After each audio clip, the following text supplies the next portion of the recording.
Hello everyone, welcome to CyberScoop TV. Greg Otto, your editor-in-chief here. We're coming to you from the floor of the 2019 Black Hat Conference, and I'm talking with James Chappell, the co-founder and chief innovation officer for Digital Shadows. Thanks for joining us. Hey, thanks for having me.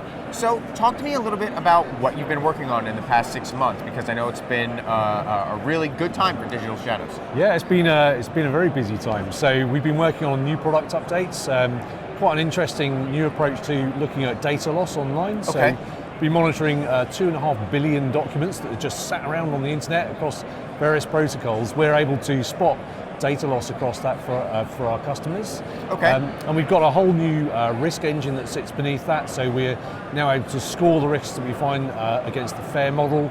We have whole mitigation strategies against the NIST framework, and that seems to be going really well.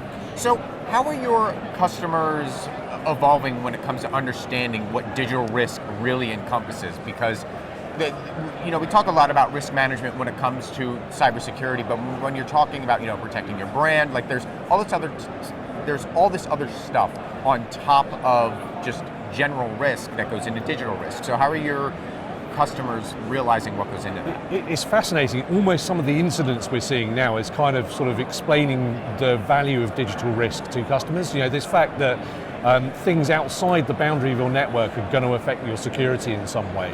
In particular, we're finding things like code leakage on websites. Two of the most recent breaches we've seen in the news are directly relating to that.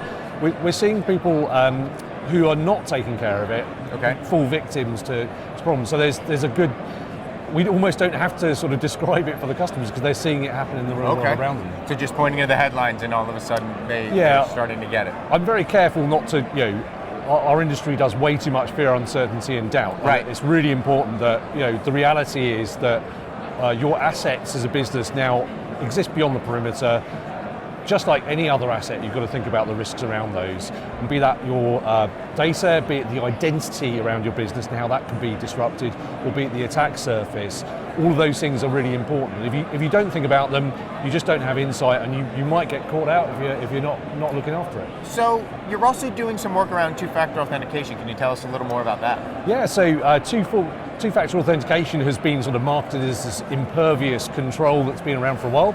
And look, there's no doubt having two-factor authentication in place is way better than not. And in fact, if you look at how usernames and passwords are now routinely shared by attackers for credential stuffing attacks, if you're not using two-factor, you're subject to those 14 billion username and password combinations that are being shared. So two-factor authentication, definitely a good thing, but as you'd expect, attackers are also progressing their skills around this. And we've seen attacks on the SMS message style of two-factor authentication where people are sort of getting between the user and the text SIM message. Jacking, right. We've seen people sort of hijack sessions as well. We've seen a lot of work going to tools which are lowered the bar for attackers. We see tools for specifically for taking over certain social media platforms two-factor authentication. Google just recently released a report looking at how their mechanisms have been sort of disrupted, and it's not. I think we all sort of think of it as this impervious control, but there's nothing is ever free from risk. So it's really interesting to look at how attackers have evolved their behaviours in alignment with that. Okay. So speaking of two-factor authentication, we come to these conferences a lot, and we talk about our end users, and we don't really get to talk to them on like a granular level.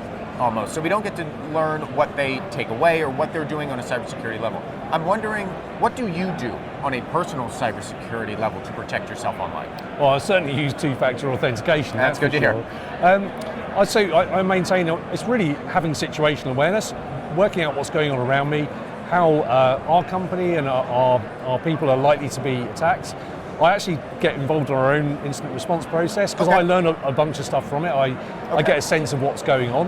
It's quite a good way to learn. We also look at, I'm sort of generally curious about the role that open source intelligence plays in delivering secure businesses. And for me, actually playing around with our own security is a good way for me to learn and keep my head above water and make sure I'm on top of things. Really appreciate your insight, James. Thanks for joining us. Yeah, thanks, Greg. For all of our videos, check out our YouTube channel, and for more on Black Hat and all things cybersecurity, check out cyberscoop.com. I'm Greg Otto. Thanks for watching.